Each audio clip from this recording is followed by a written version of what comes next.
Assalamualaikum warahmatullahi wabarakatuh. Nama saya Putri Laila Zuhro, kelas HKI 3A, NIM 0501012131. Al-Maraghi memiliki nama lengkap yakni Ahmad bin Mustafa bin Muhammad bin Abd al-Mu'in Al-Qadi Al-Maraghi. Beliau lahir pada tahun 1300 atau 1893 Masehi di kota Maroko, Provinsi Suhaj di kota Kairo. Ia menempuh pendidikan di Al-Azhar Kairo, Mesir, seperti bahasa Arab, balaghah, tafsir, ilmu Al-Quran, ilmu hadis, usul fikih, akhlak, ilmu falak, dan lain sebagainya. Selain itu, ia juga merangkap kuliah di Dar al-Ulum Kairo. Karakteristik dari tafsir Al-Maraghi memberikan penafsiran baik dalam Al-Quran, namun bukan berarti tidak setuju dengan penafsiran ilmiah. Ia lebih mengisyaratkan bahwa tafsir itu menggunakan isyarat-isyarat yang disusun dan diungkapkan dalam bahasa-bahasa yang dipahami oleh umat manusia. Metode penulisan tafsir ini adalah: yang pertama, menyampaikan ayat-ayat di awal pembahasan; yang kedua, menjelaskan kata-kata; yang ketiga, pengertian ayat secara ijmal; yang keempat, asbabun nuzul; yang kelima, mengesampingkan istilah-istilah yang berhubungan dengan ilmu pengetahuan; yang keenam, gaya bahasa para mufassir terdahulu; yang ketujuh, seleksi terhadap kisah-kisah yang terdapat di dalam kitab-kitab tafsir; yang kedelapan, jumlah juz tafsir; yang kesembilan, pusatnya sarana komunikasi di masa modern. Quran Surat Al-Hujurat ayat 9-10. Bismillahirrahmanirrahim.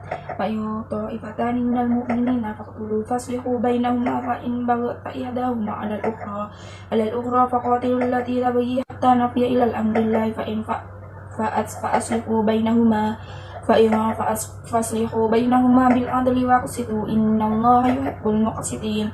Innamal mu'minuna ikhwatun faslihu baina akhawaykum wattaqullaha la'allakum turhamun.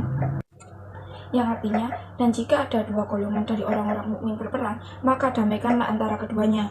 Jika salah satu dari kedua golongan itu berbuat aniaya terhadap golongan yang lain, maka perangilah golongan yang berbuat aniaya itu sehingga golongan itu kembali kepada perintah Allah. Jika golongan itu tetaplah kembali kepada perintah Allah, maka damaikanlah antara keduanya dengan adil dan berlakulah adil. Sesungguhnya Allah menyukai orang-orang yang berlaku adil. Sesungguhnya orang-orang mukmin adalah saudara. Karena itu damaikanlah antara kedua saudaramu dan bertakwalah kepada Allah supaya kamu mendapat rahmat. Asbabun nuzul dari Quran Surat Al-Hujurat ayat 9-10 ini. Sebab turunnya ayat ini dikarenakan pada zaman Nabi SAW terjadi keributan antar sahabat Rasulullah. Maka dari itu Rasul mendamaikan mereka dengan cara memperbanyak silaturahmi sesama saudara Islam dan agar mereka bertakwa kepada Allah. Tafsir Al-Maraghi, penjelasan tentang Quran Surat Al-Hujurat ayat 9-10, yakni tentang pertengkaran antara kedua kelompok yang kadang-kadang akhirnya bisa menyebabkan peperangan. Karena itu Allah menyuruh orang-orang mukmin agar dapat menghilangkan pengaruh buruk dari perkataan orang-orang fasik, agar mereka memperbaiki hubungan antara kedua kelompok tersebut. Jika salah satu dari keduanya berlaku aniaya terhadap yang lain, maka perangilah kelompok yang aniaya tersebut, agar mereka mau kembali berdamai dengan cara mencegahnya untuk berbuat kezaliman secara langsung. Konsep perdamaian dalam Quran Surat Al-Hujurat ayat 9-10. Yang pertama, bersikap adil. Yang kedua, tidak berbuat aniaya atau zalim. Yang ketiga, persamaan derajat antar manusia. Yang keempat, rukun dan saling tolong-menolong. Contoh kasus perceraian. Pada masa COVID-19 atau Corona, kasus perceraian di beberapa wilayah mengalami peningkatan yang signifikan. Mungkin disebabkan karena banyaknya pengangguran. Salah satunya di Jawa Timur, khususnya di Surabaya. Data Pengadilan Agama Surabaya menyebutkan perkara yang diterima Pengadilan Agama Surabaya pada tahun 2019. Cerai talak berjumlah 1.965, serta cerai gugat berjumlah 4.256.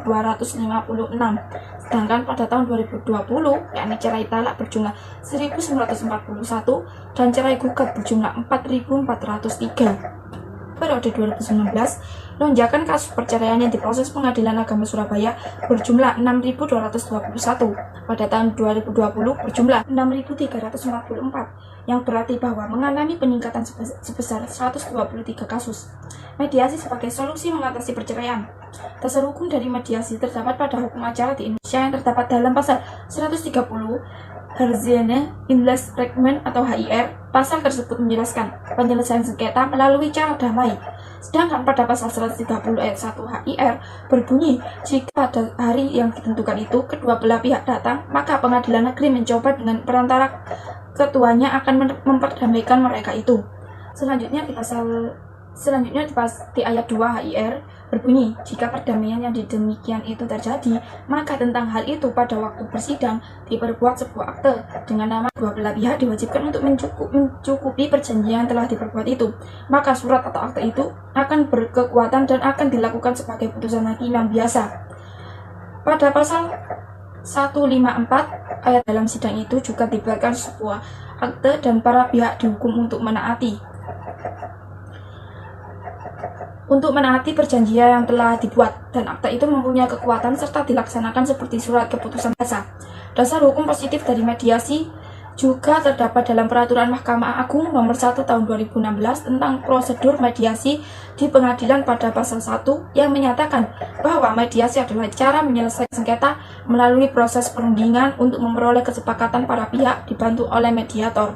Mediasi dan negosiasi memiliki hubungan yang erat, yaitu mediasi merupakan intervensi dari proses negosiasi yang dilakukan oleh pihak ketiga. Pihak ketiga dalam pengertian ini memiliki wewenang yang terbatas atau bahkan tidak memiliki kewenangan sama sekali untuk mengambil sebuah keputusan atau membantu para pihak mencapai penyelesaian sengketa yang dapat diterima kedua belah pihak yang bersengketa.